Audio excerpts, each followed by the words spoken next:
This is a 1984 Fly or Die podcast.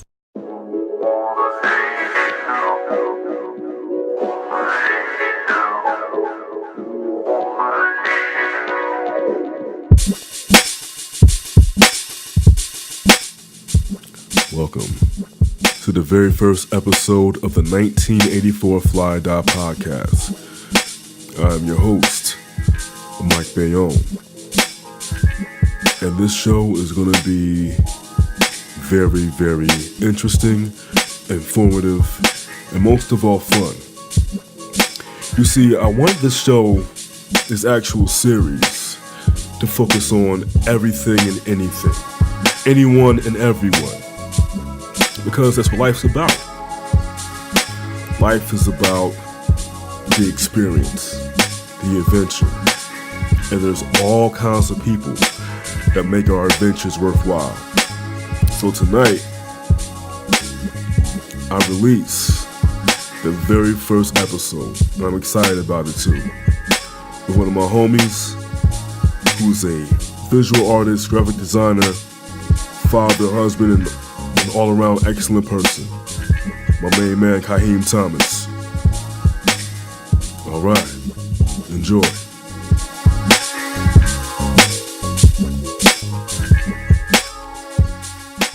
My name is Kaheem Thomas, and I am one part of the group known as Aquemini Dream, which is our collective. Sir, what is this collective about? Well, Aquemini Dreams consists of me and my wife. She's Aquarius, I'm a Gemini, and Aquemini Dreams is one of our favorite songs from Outkast. So we decided to use that as a name. We go by AQD2. Our art that we display is 100% emotionally rhythmic. It is supposed to invoke feelings. It's supposed to make you uncomfortable. It is supposed to invoke excitement.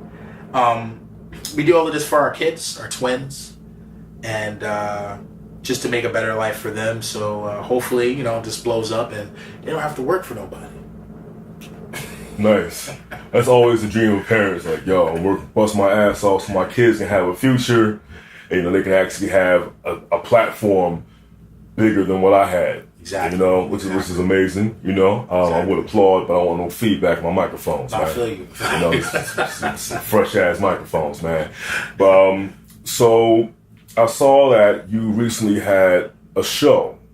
Yes. We had a show at FS1 Gallery, which is on 21st and Walnut.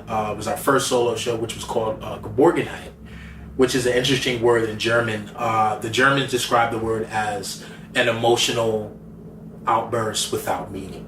So, how are you feeling today? Morganite. It's a great thing. It goes on. In American translation, Morganite means security. And in our show, a lot of the paintings had to do with women. And with the women movement at the moment, I feel like women are a great security that we overlook. When you're born, the first thing you know is love. The first face you see is your mom. That is your security. That is your Morganite. And as we get older, we tend to grow with our mothers more. It's even with our dads, but we seem to grow with our mothers more. And as we get older, we need women. And in those women, we see our mothers, whether we want to admit it or not. And that is also our Morganite. So it's about security, and women are security in this world. Like, they are here. They should get the same rights as men do. They should get the same platforms as we do. Because the only difference between a man and a woman is a WO. And that only stands for without. And we know what women don't have and men do have. But other than that, they're just as strong as we are. All right. Yes. And there's no need for me to elaborate on what that actually is. If you're an adult, you have an imagination and common sense, then you can reach out and figure it out for yourself. So now, that's interesting. But you know what's funny? When I think about women in art, they're often synonymous with each other. Because you have many pieces of art created by some of the most renowned artists that feature women. The Mona Lisa, You know, you look at that piece of art and there's a story there. And her facial expression, you know, how she's posing. You know, it's just all these different things, these layers that are there that in a way shows her strength, you know, and her identity. True. You know, you don't have to see a blurb under it. You don't have to say, okay, she did this, she did that. You just look at the painting and you see her not only for what she is, but what she may have been. Right, exactly. You know, because artists, they take their muses very, very seriously. Very, very seriously. And when I look at your work, you know, also I'm a big fan of your work, and I have a painting in my old spot that you gave me years ago. Yeah. It's fire. But your recent work, you had figures, you had all types of women illustrated in your pieces. But the cool thing about it for me is that they weren't the traditional, like in terms of traditional versions of what we think beautiful is, right? As what was popularized in these magazines or like on the internet, right? You know, you had the various hairstyles, the various faces, and the looks. So, what inspired you and your wife to create those versions of women? The interesting thing was I wanted to do a show full of women, and I wanted to do a show with women, but not their whole bodies. You know, I feel like a lot of the times we get things construed. Like, you've got a woman's body up there. Are you selling sex? Are you trying to make a movement or deeply say something? You know, it's not a Calvin Klein commercial. You know. So we chose these faces because we wanted you to be able to look at them and be like, oh my God, that almost looks like my friend so-and-so, so-and-so. Oh my God, looks like, did I see that girl walk past me up the street? I wanted it to be real. I wanted it to be attainable, like, in a sense. Like, you know, like, yeah, I can get with this. I do see people who look like this. And, you know, not everybody can be an Amber Rose. You know what I'm saying? Like, right. Not everybody can be these people that we put on magazines and say that's beautiful. You know what I mean? Like, you know, Hugh Hefner's gone, you know, and all of his magazines told women that this is what you're supposed to look like. But when you look at my paintings, it's like, you can be whatever you want. You're still strong. You're still beautiful. Your facial expressions still say what they have to say, and you still get words across without speaking. I think that's the most amazing thing, that women can do that. Like, men, we're different. You know, you got a problem, it's like, yo, man, what's up? Women, they just stare at you. You're just like, oh, you know? So. Like, dude, it's funny because I remember, like, we were younger, we were growing up, and our mom just give us those looks, and we just knew, we were like, oh, man, we have fucked up. We have royally fucked up. Royally fucked up. You get a look like side eye, that look, that stare, like, all right, I'm going to be quiet. I'm going to go to my room. I'm going to read a book. Take a chill pill. Yeah. And just, you know, and understand the error of my ways without words. Right. Exactly. You know? Exactly. So, and the thing is, my wife chose a lot of the faces. We mixed a lot of faces together, like Him's computer, like mashed faces together, and we made these faces. But a funny thing is, like, I don't know this woman's name, but she came into the art show on the night of the show. She had to be about like 5'2". She was a dancer for Alvin Ailey, very strong featured Afro-American woman, and she came in and she just stared. She stared. We had these paintings that were all colors because of the background, but the colors were in like different languages, you know, like Spanish, French, or whatever. But purple. I'm just going to say purple right now because I don't remember what it was that we called it, but she stared at this painting. She came in, she got a glass of wine, she got the pretzels. She drank that wine. And I talked to all the other people around and cracked jokes and stuff. We was having a good time, but this lady just stared. And I didn't approach her because, like, she and this painting, they were talking, you know, and I didn't want to break that up. she went and got another thing of wine. So I said, okay, when she comes back over, I'm going to introduce myself and stuff. But she walked and she looked at the other paintings, and I said, okay, I'm gonna give her some time. So what I did was I walked over to the painting, and I'll be darned, like, and God is my witness. Like, I looked at the painting and looked at her, and it looked exactly alike. I've never met this woman in my life. Like, I have a picture I'll show you later on. In my life, she stood next to it because I introduced myself and told her who we were as Aquemini Dreams, and I said, "Are you a model?" And she says, "No, I used to dance for Alvin Ailey." And I was like, "Oh my God, I'm blown away by people who dance for Alvin Ailey because I have lots of friends in that. It's really amazing."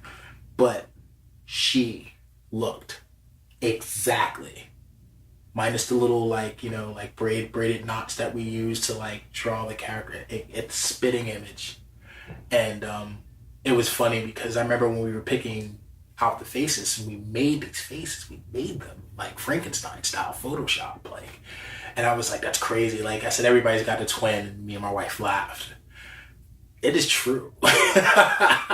It is true. I will show you the picture, and I don't know what you're gonna do with this, but maybe put it up on your Instagram or something. But she looks exactly like that painting, and I just had to hug her because I was just like, wow. To me, honestly, it was almost like she crawled off that painting. It was in the freaking gallery. It freaked me out. It freaked me out, but it was in a good way. But it was awesome. It was really, really awesome. And she stood by, and people were taking pictures of her because they thought she was the model.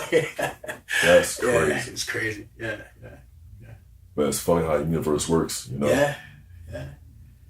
So the way people say, art imitates life, life imitates art, Yeah. So that's ill. That's real ill, man. Here's one thing that I always admired. You and your wife have a very beautiful relationship. Very beautiful relationship. Thank God. Thank God. Thank you, God. You blessed me for real. Yeah, because in these days and times, it's a rarity solely because so many people tend to have finite relationships, or they may get into these situations with ulterior motives. Right. Not really getting into it for what it's really for. Right. And you have to have that balance of mutual respect and energy to make it work. Sacrifices, compromises, all these things. Right. So, how does your relationship translate into your work? And not only just that question, but just build onto it further in terms of picking the images, the messages that you are both agreeing to share with the outside world. Wow, that's a good one. That's a good question.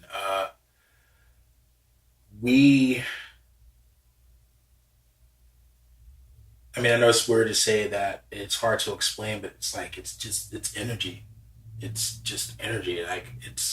When we first got together, of course, we talked, and there were physical contacts that went on. It was bumping of the minds, but it's really just energy. I wake up in the morning and sometimes I could just feel her energies off and just give her a hug. It's no words. Like I was saying to you earlier, she can come into the house and I don't know how her day was, but I could just feel it. You know what I mean? I can feel it. I don't know if I'm gonna crack a beer open and be like, damn, word, and hand it to her, or I'm gonna be and give her a hug. You know what I'm saying? It's like I said, thank you God. It's been blessed. It's been blessed. It's something that I can probably sit here and get all mushy. They have a dude play a violin behind me and whatnot. You know what I mean? Break out the Kleenex, but it's just we flow. We flow. It's flowing like when we used to go out to the bar and we would all chill. We didn't know where it was going, but it went. You know what I'm saying? Us doing our art is just it's just an emotion. Like, we'll see a face and she'll be like, I like her eyes. And I'll be like, yeah, her eyes are really cool. And she'll be like, yeah, they look like almonds. I'll be like, yeah, they do look like almonds. Like, you know what I mean? They'd be like, yo, she needs like a little bear nose. And then like, we'll go for like hours and hours on different faces and like mash them up. And then when we mash up that face, like, we'll give the character a name. Who is she? Where is she from? You know what I mean? What's her background story? And these are things that we do.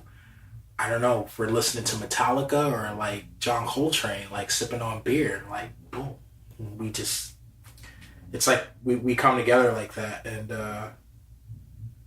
we don't have it all together. I love when people say, oh my God, your relationship is so awesome, it's so great. It's like, nah, we're just living, bro. Like, we're living. It's, you know, it's like there's no instruction to it. There's no instruction to it. Like, I love her, she loves me. You know, there's things she does, and I'm just like, now, come on now. And I know there's things that I do that she'd be like, you're an idiot. You're an idiot. But it's 100% honesty. It's 100% like love. Like, she 100% fulfills me. Like, I don't have to go up the street and like look at another broad and be like, oh my God. No, it's like, she's got what I want right there. Like, when I'm not near her, like, there's times I'll pick up my phone and just be like, picture, that's me right there, kid. Word. You know what I mean? Word. You know? She completes me, and I really wish and I pray that everyone out there gets a love like this. You know, like, I don't get it. Like, I get excited when I see people hold hands up the street and kiss and stuff like that. But what really moves me is when I see that 60-year-old dude with that, you know, the 58-year-old woman, and they're still walking and holding hands. To me, that's like, yeah, boy, like, that's, you know, get it up. Hashtag relationships, like, right. You know, that's what I want. You know, but yeah. I hope I'm hitting your questions, man, because I'm just. Oh, you are. You are. You are. It's fantastic, bro. Yeah. Because, you know, it's just because we will always see each other in passing. We always see you and Ray together in passing, and I started seeing you both with the twins, and the scene, it was just like that image of just a family. It always touched me in ways, you know, that I was just couldn't really explain. It was just a beautiful sight to see. Thank you. You know, so because me knowing you, like, you've always been a stand-up dude. You know, funny as hell. You know, shout out to 40 ounces, you know what I mean? You know what I mean? This guy gave me a nickname, Mikey Sip Sip. You know what I mean? Yo, Sip Sip, man. It's real life. You know, I still call you that. We'll be in the house, and she'll be like, so what are you going to do? I said, I'm going to go over to Sip Sips real quick. She's like, oh, all right. You know what I mean? Like, you're just like, that house, whole name. Like, you know, when I bring it up, like, from on Instagram, the kids are looking, and my daughter goes, she's funny. She goes, because she doesn't say friend, she goes, friend. So she goes, Dada, friend. I say, yeah, that's Dada's friend. That's Sip Sip. And then she'll say, Sip Sip? And I go, yes, that is Sip Sip. So that'd be cool. So when you come around and they start yelling Sip Sip, that's going to be hilarious. That's awesome. Because I earned that right. In Mill Creek Tavern. Yes, you did. Shout out to Mill Creek Tavern. Hands down. Crunchy ass chicken fingers, man. Oh, Lord have mercy. Yeah, we went on beer and wing night. Yeah, we did. Then they had karaoke like right in the room next to us. Right. Yeah, that was an interesting night. That's a shame. They don't do that no more. You know? They don't do the karaoke anymore. And the beer and wings is like once, twice a month. Yeah. Alright, Yeah. Damn. But we gotta go over there, man. 'Cause it's like, you know, there's a whole bunch of stuff going on at that place. Alright. Yeah. I'm down to check it out. It's been a while. So here's the question for you. You are a New Yorker. Yeah. Through and through. Yeah. Coney Island. Yeah. All that. So being a New Yorker and having the friends that you've had there, how did that impact your style of art? Yeah, well, first of all, the history of me doing art was my dad and my grandmother. My grandmother was a really, really, really great painter. She was like, whoa. And as a young kid, I remember doing scribbles, and she would make pictures out of my scribbles. And it blew me away. And as I got older, I found out my dad drew. So, 48th and Pine, opened up 2 French doors, big, huge windows in the front. He always listened to Angela by Bob James, like on repeat. Classic. And he would be drawing, like, comic book here, Savage Sword of Conan, black and white ones, and he would be drawing it. And I remember I would sit next to him on a milk crate. And I always thought it was funny because my dad was like, when you draw, you gotta make sure you breathe. And I remember as a kid being like, huh? He started telling me about like light and shadow and foreshadowing, things like that. And I started to try to draw. But we ended up moving back to New York. And that's when the world of graffiti was introduced to me. You had this Spanish kid, Pedro. It's just like, yo, do you write? Yeah, write down in the book. What you talking about? Oh, no, man. You gotta get a mop top, yo. You gotta write your name, yo. You gotta get up. Now, to me, it's like, all right, I used to see graffiti all over the trains back in the day, coming up as a kid, but I was never really around graffiti artists. But this kid here was like the man. I won't call his tag or anything like that, but he was the first cat to hit me going on trains. He was the first cat to I got chased by cops with in the Freedom Tunnels and Fort Hamilton Parkway, like pushing it, sweating. He would express his graffiti while he was doing it. And I remember when I first met him, I'm like, this nigga, just shut up and just paint, man. Yo, just do your thing. But to him, it was cool because he'd be like, Joe, man, see this yellow right here? This is sunshine yellow, yo. And this right here, this is feather green, yo. He said, this feeling is going to be ill. I wouldn't really get hype off. I'd be like, yeah, all right, man, just, But when you watched him put his stuff down, it was emotion. And every spray of that can, his arm, his movement, like there was times he would dance before he would put the next fill on it, and like you standing there with cans, like, yo, could we run? If the cops come, could you finish this, And I think that took New York and art and brought that together for me, to wake up in the morning and go past a store and there was your tag. Nobody know who did it. Some people stop and look. Just 2 seconds is all you needed. But you were up while they were sleeping. You were living while they were going. And you was going to touch many people with just your name. Just your name, whether they could read it or not.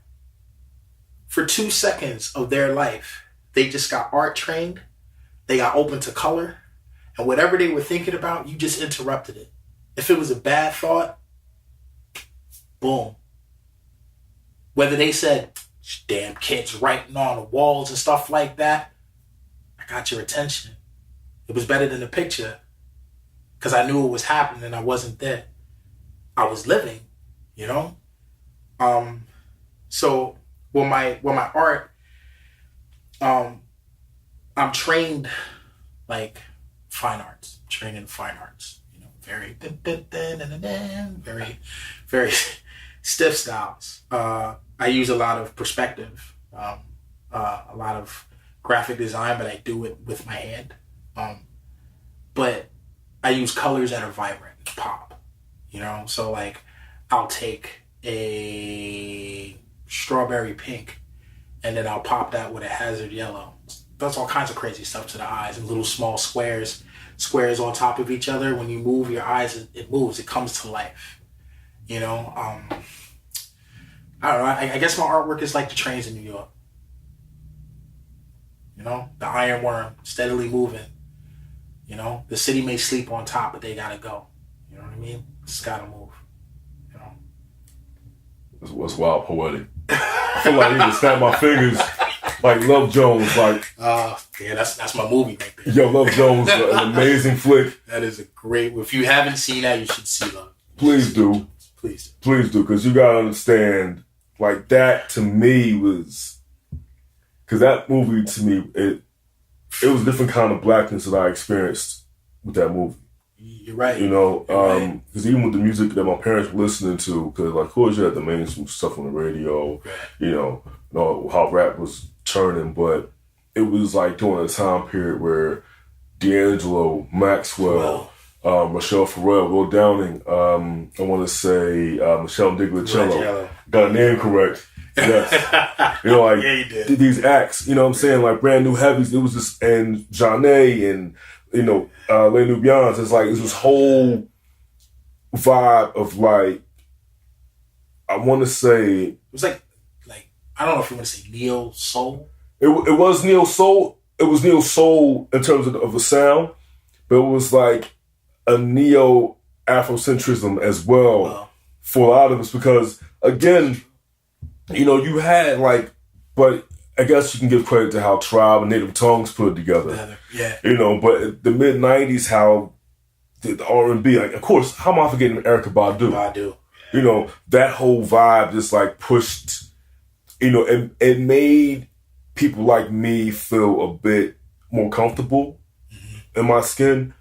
Because, again, yeah, I'm listening to, like, the hardcore rappers, like, on the radio. You know what I'm saying? How Biggie was doing it, whole Mobb Deep was doing it. But their reality didn't necessarily match mine. Exactly. You know, like, I was the nerd in the crib, video games, comic books, you know, just, like, cartoons, like Japanese, like, Ronin Warriors. You know how we got down. So I needed to have something like that to bounce my perspective on, you know? So yeah, but again, pardon that quick excursion, but... That was a great excursion. Hey, family, listen, Love Jones was the move. Yeah. It was the move. So now, since we're on music, and I know you're a fan of music. Yeah. Okay. Who's your favorite artist, right? Okay. And who do you listen to while you're creating? Ooh, man.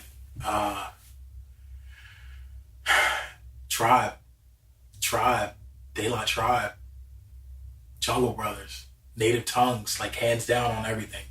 Hands down. If it's not that, it's jazz, because they just flow.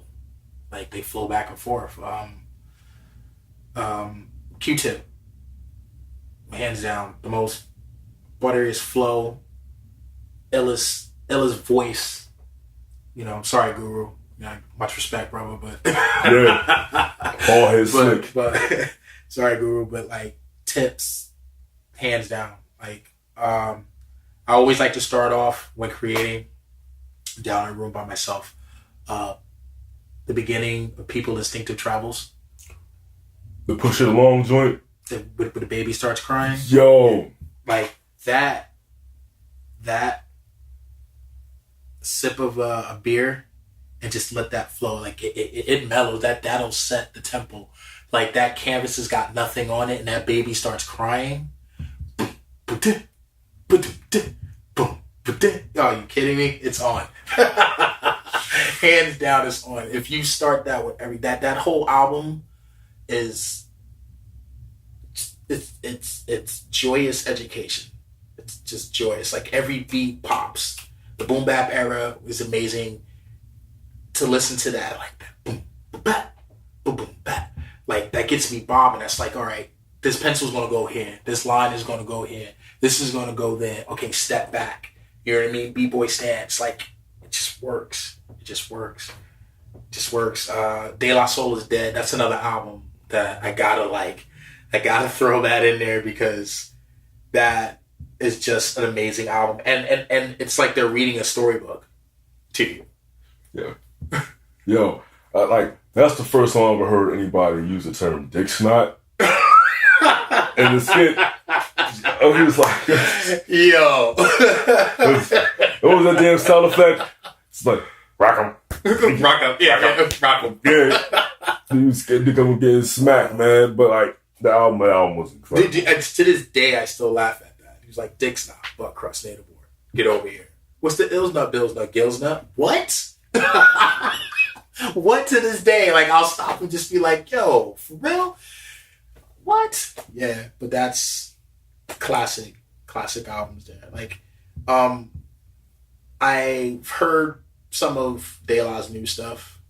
I'm definitely feeling it. You can see that they've matured and got older. The Last Tribe album, okay, you're probably going to come at me on this one. And, you know, I love you to death, bro, but I have to give that album a 7.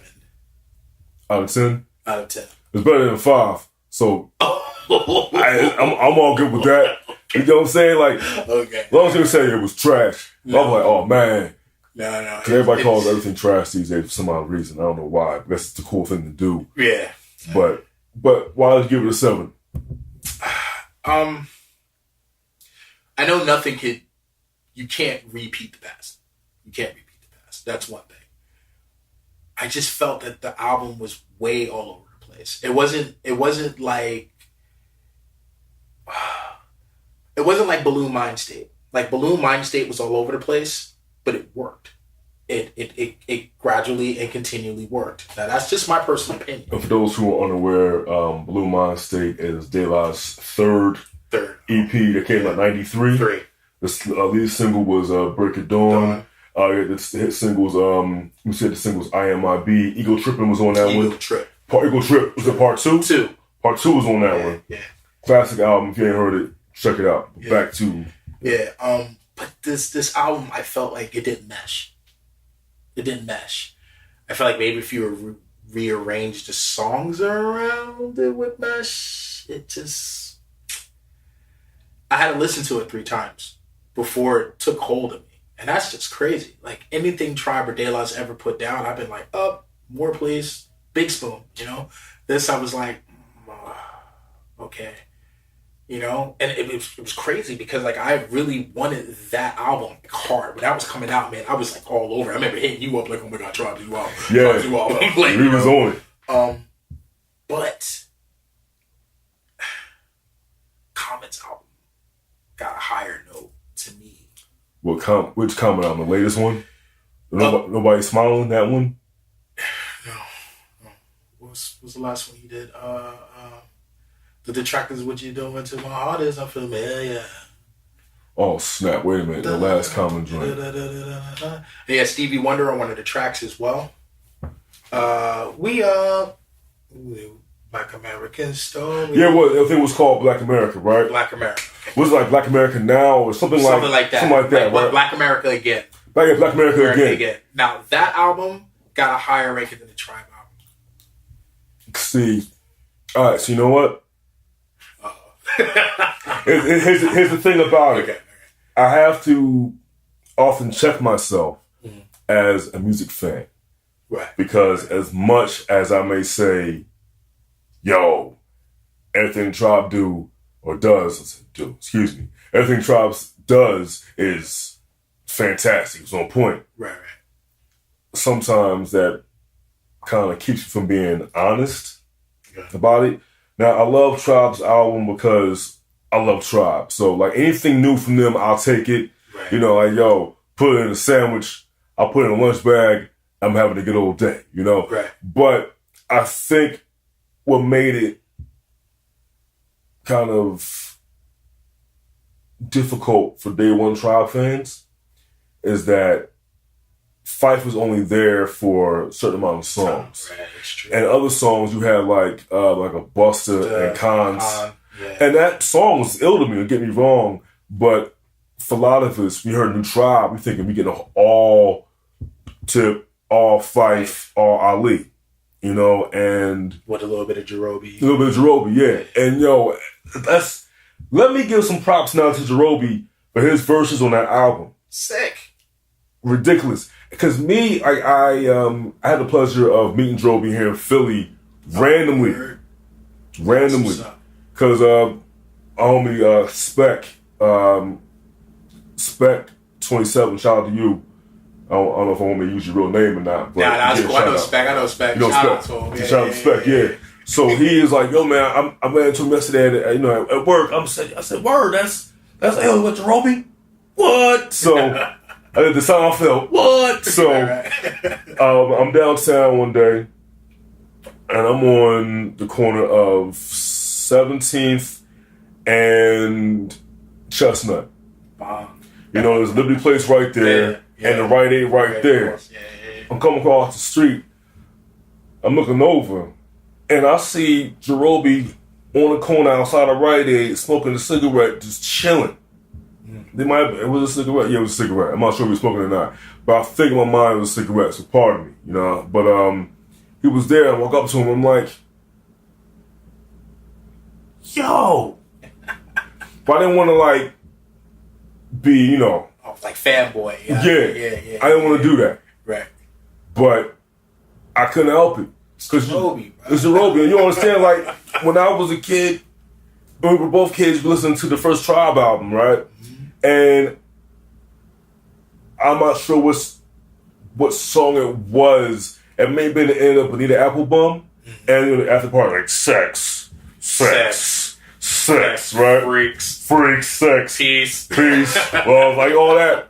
And it gets to the joint, and the beat for Kind of Kick It comes on. Boom, boom, boom, boom. And Roby goes in as introduction for every person on the song, right? Tribe. He then goes like, and me, Roby. Yeah. And I was like, yo, who is this dude, man? Because I didn't hear him afterwards, but I found out later he went to culinary school, and I heard he's killing up there in New York. Yeah, he's got his own restaurant now. Yo, he's bananas. So I saw him right around the time when the album was out. I was like, yo! I was like, but me, how my voice is, I'm like, yo, man, much respect to you, bro. You know, welcome to the city of Philadelphia and all that, man. You have a good one. Peace and love. Because what it was, you know what, the album didn't come out yet. When I saw him, it was about, I want to say, close to a month after Fife had passed. So he was in the city. And I didn't want to be like one of them dudes like, yo, man, pictures and shit. You know, because I couldn't, because after Fife passed, I'm like, yo, he probably get a lot of that wherever he goes. And he's probably in the city just trying to chill and relax. So I was like, yo, man, you know, it was good to meet him, shook his hand. I kept moving. Hit that corner. First of all, I had to cool walk away like, all right, man, thanks. Hit that corner, man, on 17th for Chestnut going towards Walnut. I was like, get the deal. But I'm at Jerome. Yeah, I wanted to too, man. Like, what? I'm like, oh my God. Yeah. Yo, but have you heard his new stuff with Dress? I didn't hear that tape. Yo, it's got bars, man. Like, just wow. Like, I seen Dress when I was in the city. Took my son to the city. My brother had a baby boy. Shout out, Sha. You know what I mean? Congratulations. You know. Got off at 42nd Street. He was walking across from the Madison Square Garden, and Dress was walking by. I said, yo, what's up, Dress? He said, yo, what's up, Black? Just kept it moving. Like, you know, like you said, I got a couple blocks away. I looked behind me. I was like, word, hold my son. Like, yeah. By the back of the dome. Like, yeah. Strobe light, honeys. Yeah, man. I was definitely still doing that, man. Engine, number 9. Yo, that on my New York Transit line. If my train falls off the track, pick it up.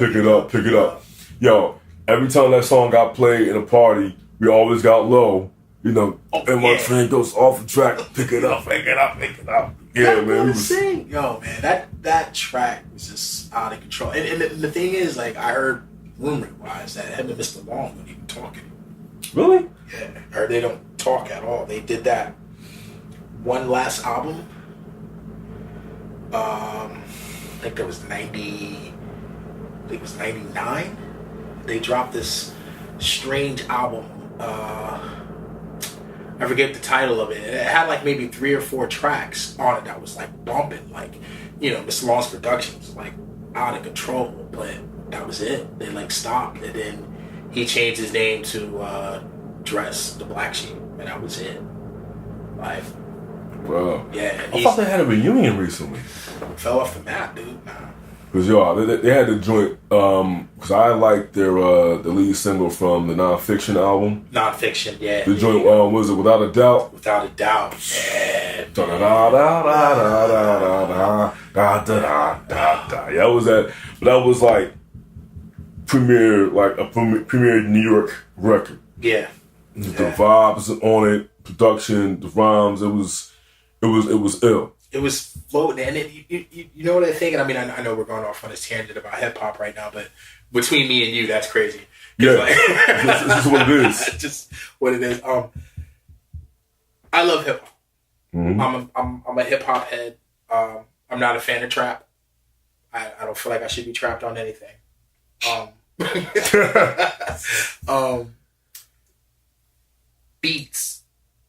Beats. As a person, I used to freestyle back in the day and be an MC.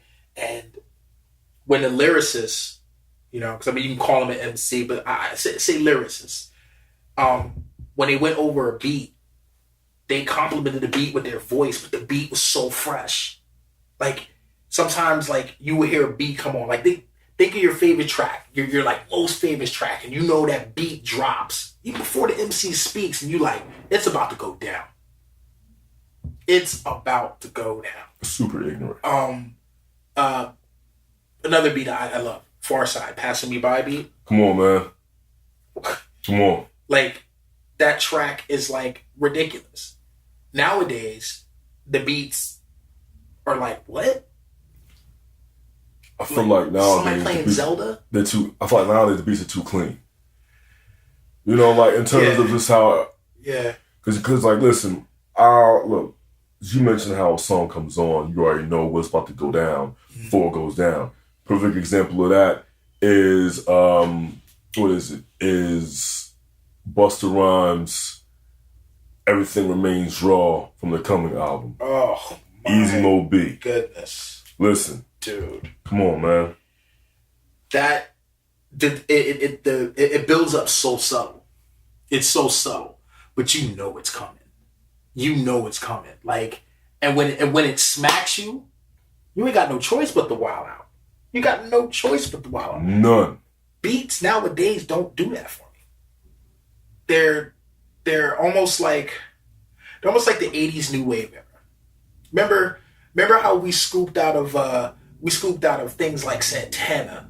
We scooped out of things of like Earth, Wind, and Fire. Boom, boom, boom, boom, boom, boom, boom, boom, boom, boom, boom. Like, you heard every instrument and it moved you. Fire, fire. And now, beats are like, and then you put a little loop over it, and then guys are like, with the ear, I'm in the head, I'm in the what? What? And maybe because I'm older and that is for the new generation, but it's hard to know that you grew up in an era where hip hop was booming, dude. There was nothing you could do about it. It was in your face. There was preachers that was like, it's not gonna last long, and well, hey. And my personal things, just my personal how I feel about this, so nobody don't throw nothing at me. I feel after the 90s, when they started putting all this money and stuff in, saying that, you sample this song, you got to pay this much money of it. That killed the funk. That killed James. That killed Bob James, and we lost those beats. You know what I'm saying? Because nowadays, you tell a cat Bob James, they're like, what? And then you put on something like boom, boom, boom, boom, boom. Boom, boom, boom, boom, boom. Everybody's like, oh God, yo, that's part of the Woo John. Oh yeah, I know what that is. But it's like that sample was so crispy, so clean, and now we don't have that no more. So nerd break. Pardon. That sample was referring to was Bob James Nautilus. Nautilus, yes, definitely, off the Bob James 1 album, 1976. Boom, heard it here first. Yeah. Might not have heard it here first, but you heard it here. You heard it here. So yeah, take that, put it in the pipe and smoke it. But yeah, so beats have changed. Like, at one point in time, people was like, yo, these cats are real cool. Like, Rebirth of the Slick, cool like that, fat like that. we don't have that anymore. So is hip hop also saying that we've lost our way from the traditional bebop scat sound that actually talk from the soul to the point where now we're so genetically made that everything is keyboard, synthesizer, keyboard, it's fake, there's no soul, and that's why our rappers kind of sound like they're like chanting in the labyrinth and rolling dice for dexterity? I don't know. I don't know. Hilarious. I'm thoroughly enjoying these analogies. But it's true. I mean, because like there's some, like you said, but some things are for the new generation, and I don't fault that. But it's like, listen, whatever you're doing, however it sounds, I need there to be a message in your music. Like, say something. You know, like, no matter if you're telling a story, you can be blanked out all day, but at least have a bit of content there. Yeah, some substance. Some substance to it. Tell them to make it last longer than, than a one-hit wonder. Because anybody can make a song about, like, next tail chirping, That was the actual song back in the day, you know what I'm talking about? Like, my next tail chirp, anybody can have a song like that and it'd be hot for a minute. Yeah. But in terms of its lasting power, like, there's nothing concrete there. It's not iconic. Exactly. Right. So I feel like that kind of scares me. Like linking with you is great for me because it's like me and you can go all day. Like yo, remember this track? Yo, remember this track? Remember this track? And then I'll go home and I'll lay those tracks down and be like, yeah, where was I when I first heard this track? I mean, kids nowadays are going to do the same thing, but it just doesn't have that oomph. You know what I mean? Right. It doesn't have that oomph. Hip hop back in the day, like, as much as your parents will complain about it, turn that down in my house. They knew the sample on the back.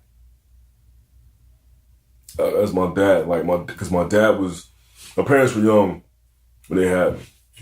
So pretty much, my dad was the one buying the Rakim albums, the Kid and Play albums, like all that when I was like 4, But there were joints on there that he knew because he had the vinyl album in his collection. Yeah. It was right there. Yeah.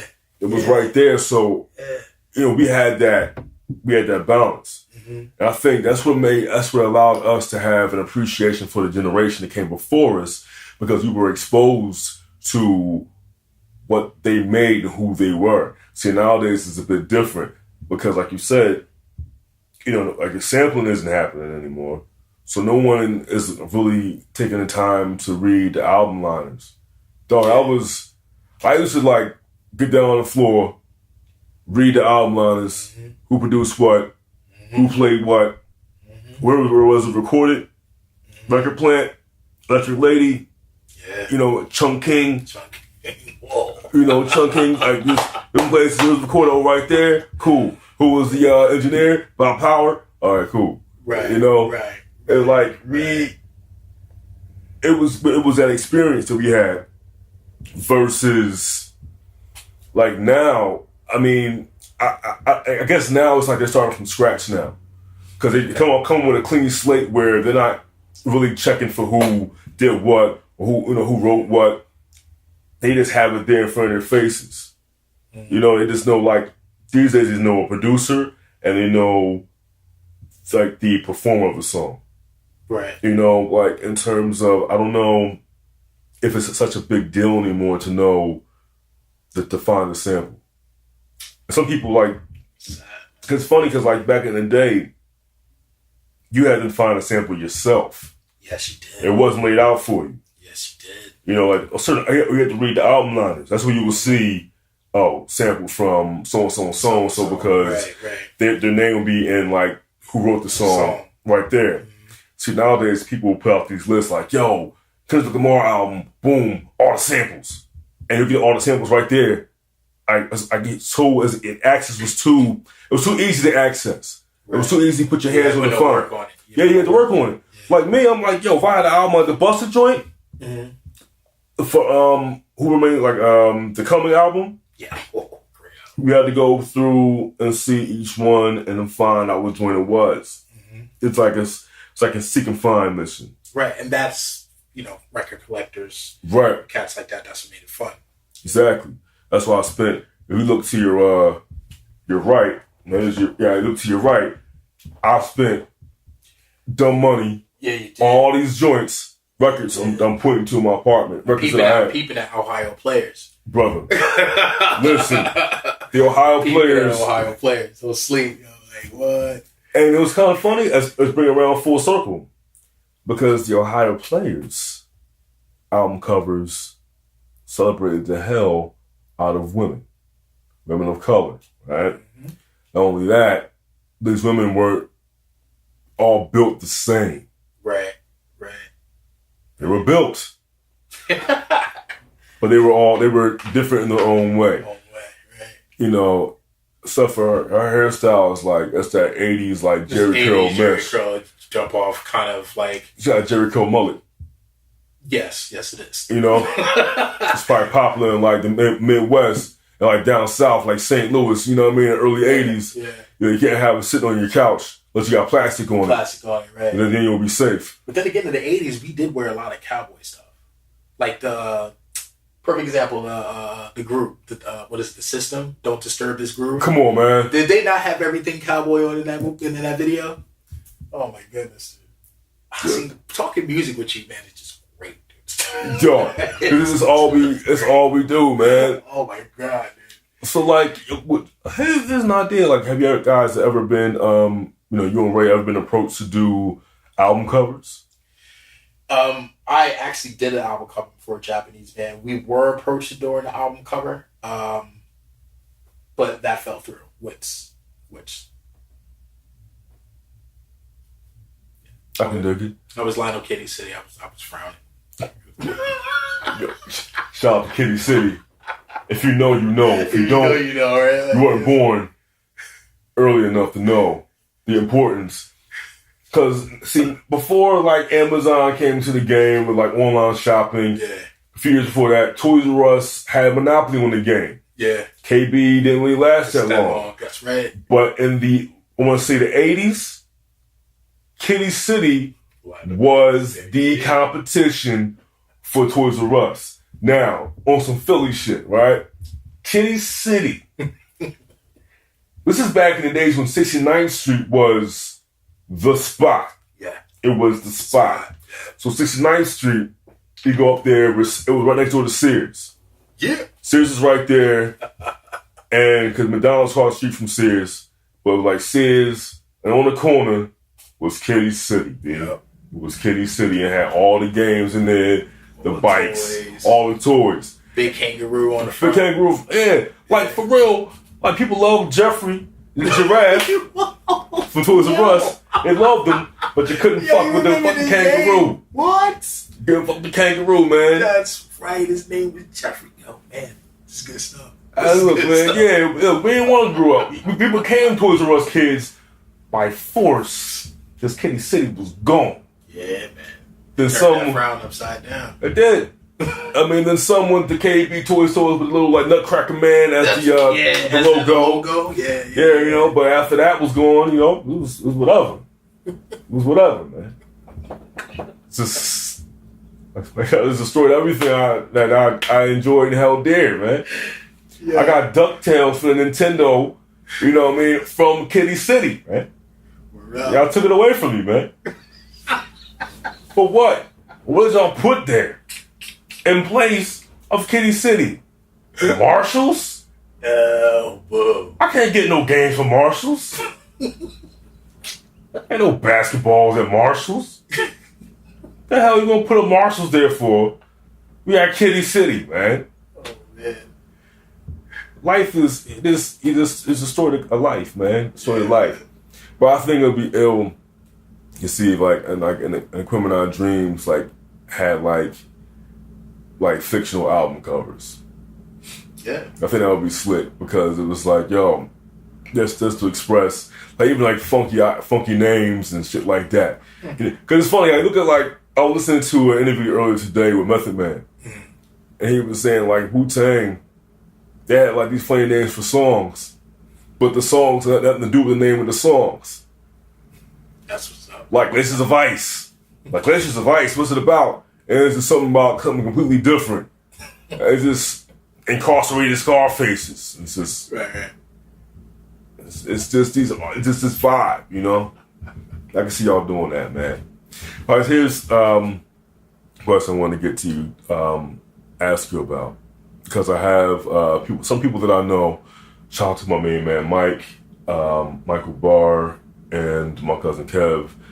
They're going to be fathers soon. Oh, yo, shout out. Congratulations, y'all. Blessed. Shout out to both of y'all. Yeah. It's a blessing. So, how has fatherhood impacted your art, right? And how has it allowed you to grow as a person? Alright, for one thing, this is how I'm going to start it off. Everything your mom said to you back in the day when you was hard-headed, didn't want to listen, it makes so much sense now. I hear that. Oh, man, it's facts. Lord. A hard head makes a soft behind. It's so true. It definitely made my work a lot brighter. I think before I left New York, my color palette was very dark. A lot of grays, a lot of like silvers, like very matte colors. And then when I found out she was pregnant, like even my clothes, the things I would wear got real bright. Like it got real bright. Like I'm a fan of soccer jerseys. Like if y'all cats ever meet me and cats that know me, like I'm a huge soccer fan. Like huge soccer fan. He's wearing one right now. So facts. Huge soccer fan. And soccer jerseys are usually bright. But I always said to myself that when I was going to have kids, I was always going to dress bright. Like bright. You know what I'm saying? Like my mom and dad was different. They wore black leathers, black shades, Clarks, or New Balance, and Tams. So, my dad used to look like Eddie Murphy from, Give Me the Knife. The Golden Child. Yeah. Yeah, so my dad used to look like that, and my mom, she was just soul sister number one. But I remember being a kid, being like, damn, mom and dad, like, dressed in all black. But I understand that. But when I get older, I wanted to wear something really bright for the kids, like, something bomb, catch their attention. Like, it's daddy, So I started to wear a lot of bright stuff. My paintings got super bright. I mean, like, I was almost rocking neons, dude. Like, I was purposely trying to rock people's eyes. Like, I wanted to, like, deer in the headlights when you stared at the painting. You know what I mean? Like, no apology. But fatherhood has changed me so much. It makes me happy. Like, one thing that my wife made me happy, but to like make two people, two little people with her. Like, there's two little Kais and Rays running around the house. They, like, when we paint, we give them crayons. You know what I mean? And they're like drawing all over stuff. It's awesome. It's the greatest feeling in the world. And it's bright. And I wear some bright ass stuff. And I know, Mike, you probably sitting here because my sleeves bright than a mug right now, bro. True story. I concur. The sleeves are bright yellow. But yeah, man, it's goldenrod. Yeah, my man. Word up. I had crayons as a child. Facts, though. They had crayons as a child. I had a 64 Crayola joint. Yo, did you have the one that had the sharpener at the side? Yes, I did. Yes, I did. It was right in the joint. Right in the joint, right? I'm like, all right. Yeah. And I used to have some sharp ass crayons, but you might just for no reason. I'm like, fuck color. I'm just gonna sharpen these joints up real quick. Just have these vibrant daggers in the box. In the box, right? Yep. That's crazy. That's what's up. Not a lot of people know about that, man. Come on, man. Not a lot of people know about that. I asked people, and they was like, there was a sharpener on the side. I was like, I don't want to talk to you, man. What kind of ignorant person are you? Who raised you? Savages. Damn it. But yeah, man, it's amazing. And for all the fathers out there, like myself, I work from home and I stay home with the kids. Know that what you're doing is important. Know that what you're doing is contributing to the child's life, contributing to the family. It's okay to get stressed.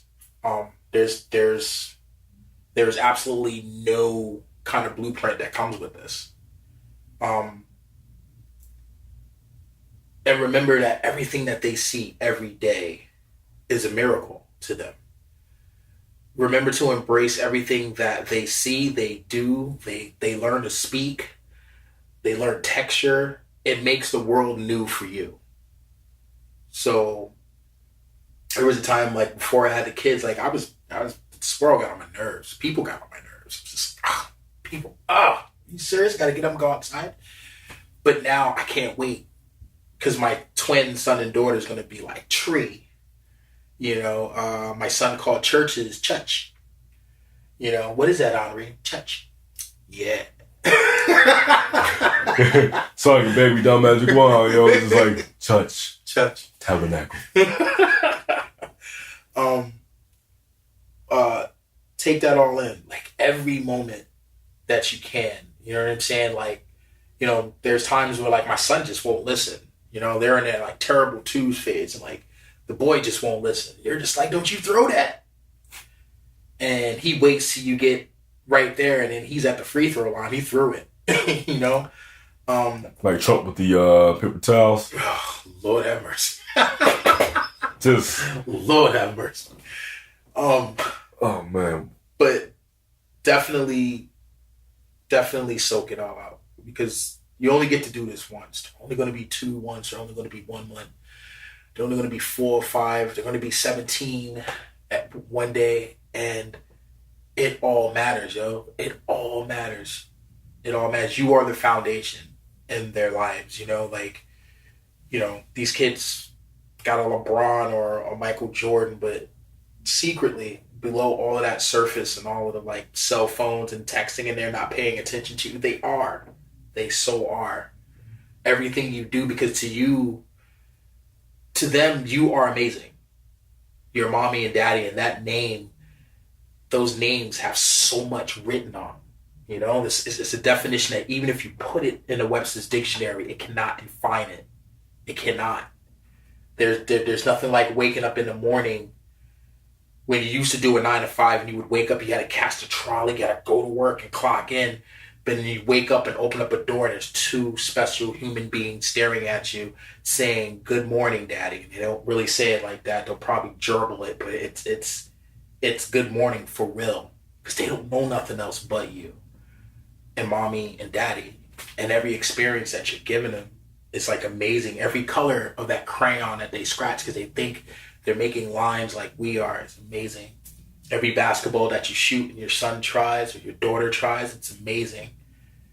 You are now, in your own way, creators. We will never be gods.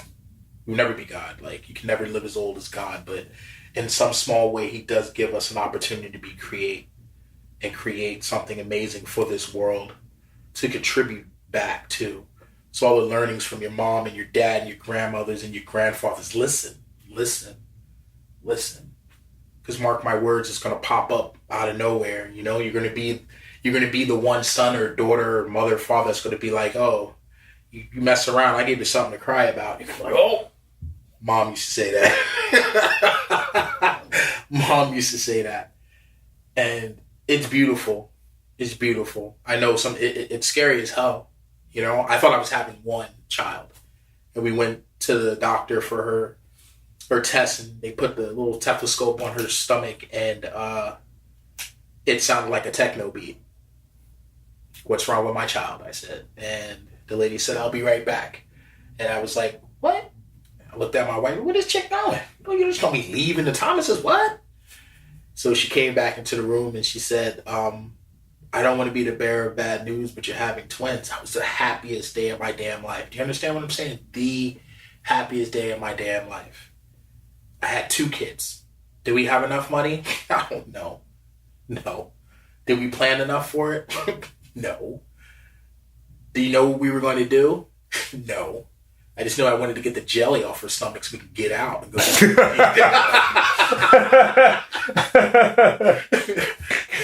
You know? Oh, man. But the most awesome time, like holding her hand and walking around knowing that she was carrying 2 angels in her stomach. And we did that together. We couldn't, like I said before, I can't sit here and explain our love like, oh, we do this and that. It's just an emotion. It's a feeling. Dude, I was so excited. We went to McDonald's. She wanted French fries, man. She said, I need French fries. And I ordered 2 big, large French fries. She didn't need 2 big, large French fries, but I was balling. I was daddy balling at that moment, dude. I don't know. And the whole time we stood in line, we was like the 5th. And I must have kissed her stomach 5 times. She said, I will slap your face. You need to stop kissing my stomach. I need my fries. But amazing, man. Amazing. And I just want to do my best, my dad, super cool dude, still super cool dude. I want to be where my dad was. When I was young, he used to say all these riddles. I used to be like, so why can't I go to the party? Do you need to go to the party? Or do you want to go to the party? What? Oh! What? The party started about an hour ago and I'm still not there. You know what I mean? Gotta be deep, bro. But to this day, I thank him for all that. To this day, I thank my mom for all that. My grandmother, my grandfather. You know what I'm saying? Because whether you know or not, the people that they raised you, you have people in your life based on how you came up with your folks. You know what I'm saying? Sip Sip is like my homie, dude. Like my homie, hands down. And I know a lot of people. And there's a lot of people that I associate. But when you say friend, you got to make sure you say friend in the right way. Because when you break the word friend down, Fridays end. And we all can't have weekends. But he is a friend that is forever. You know what I'm saying? So, solid out to Mike Sip Sip. You know what I'm saying? And, I think I'm done. Yo, just raise your shorties right. You know what I'm saying? Diversify your bonds. Yo. You know what? That's a perfect way to end it. But I have one more question for you, right? It's a fill in the blank.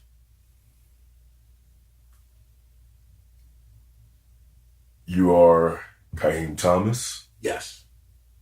And you describe yourself as, only is one word. Life. There you go. There you have it.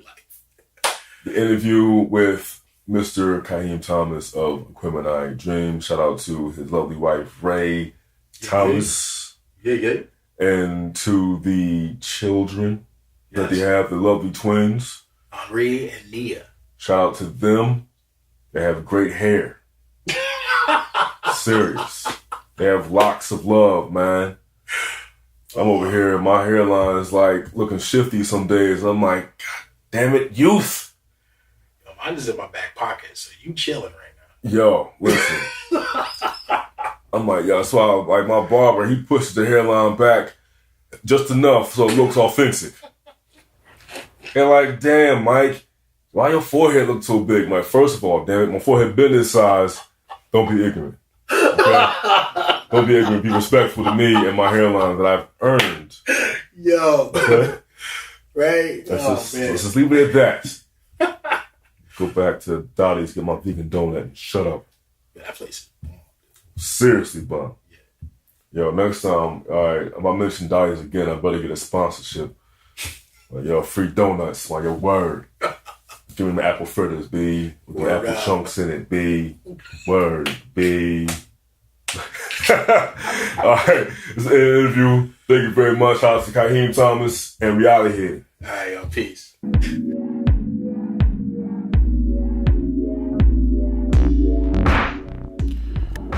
Alright, ladies and gentlemen, boys and girls, and people all around the world, that was the very first episode of the 1984 Fly Die podcast. I hope you enjoyed the conversation. I hope you laughed.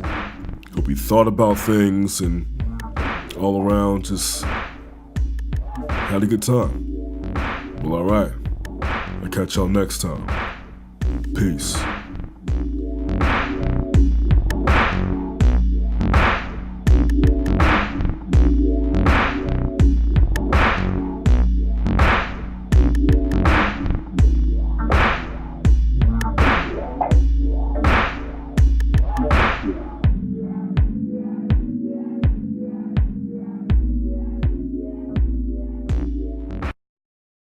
You win!